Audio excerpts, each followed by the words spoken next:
Bulan dengan NIM 220301172. Happy watching!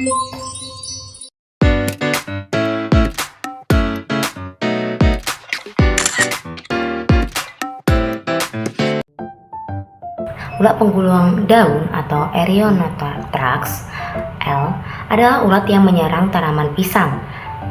Jadi ulat tersebut biasa bersarang dan membuat sarangnya dengan menggulung daun pisang sebagai sarangnya sebelum masuk ke fase kepompong. Jadi ulat penggulung daun ini terbagi menjadi dua. Yang masih muda itu berwarna kehijauan, sedangkan yang sudah dewasa berwarna putih kekuningan. Ulat yang masih muda belum berlapis lilin, sedangkan yang dewasa telah berlapis lilin, pupanya berlilin dan berwarna putih kehijauan. Panjangnya sekitar 5 cm dan memiliki belalai.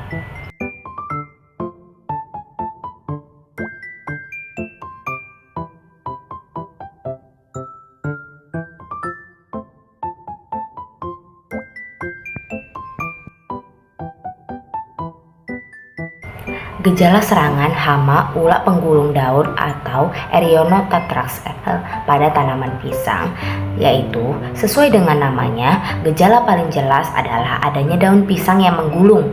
Ulat ini akan memakan bagian tepi daun, kemudian menggulungnya sebagai tempat berlindung dan berkembang.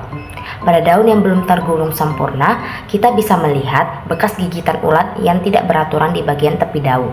Di dalam gulungan atau di sekitar tanaman, kita bisa menemukan kotoran ulat yang berwarna hitam kecil-kecil. Jika serangan parah, daun pisang akan rusak parah sehingga mengganggu proses fotosintesis. Hal ini dapat menurunkan produktivitas tanaman pisang dan bahkan menyebabkan kematian tanaman muda. Intensitas serangan hama ulat penggulung daun pisang ini tergolong menjadi 3. Intensitas serangan yang ringan yaitu hanya beberapa daun yang tergulung, kerusakan minimal. Intensitas serangan yang sedang, sejumlah daun tergulung, produktivitas mulai terganggu.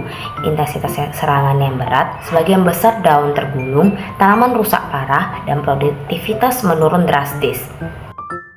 Pengendalian serangan ulat penggulung daun atau Erionothrax pada tanaman pisang dapat dilakukan dengan berbagai metode. Yang pertama adalah pengendalian mekanis.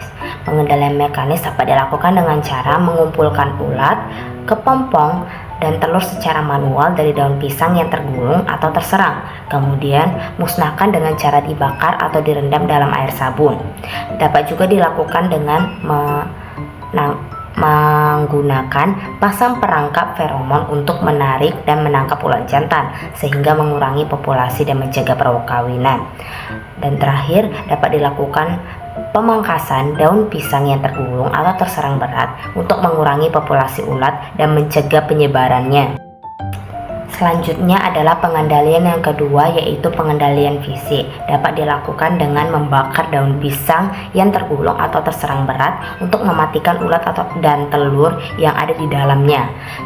Setelah itu kita bisa juga melakukan penjemuran daun pisang yang terserang di bawah sinar matahari langsung untuk membunuh ulat dan telurnya. Dan terakhir dengan memasang jaring pelindung di sekitar tanaman pisang untuk mencegah ulat datang dan menyerang. Yang ketiga adalah pengendalian kimiawi. Pengendalian kimiawi dapat dilakukan dengan menggunakan insektisida kimia yang terdaftar dan diizinkan untuk tanaman pisang seperti insektisida berbahan aktif deltametrin, sipermetrin, atau lambda-cihalotrin. Ikuti dosis dan cara aplikasi yang dianjurkan. Dapat juga dengan menggunakan insektisida nabati yang lebih ramah lingkungan seperti ekstrak mimba, daun sirsak, atau tembakau. Selanjutnya, yang keempat adalah pengendalian hayati. Pengendalian hayati dapat dilakukan dengan melepaskan parasitoid telur Trichogramma spp untuk memangsa telur ulat penggulung daun. Dapat juga dengan menggunakan predator alami ulat penggulung daun seperti semut rangrang, kumbang koksi, atau laba-laba. Dan terakhir dengan menggunakan patogen serangga seperti jamur Beauveria bassiana atau bakteri Bacillus thuringiensis untuk menginfeksi dan membunuh ulat.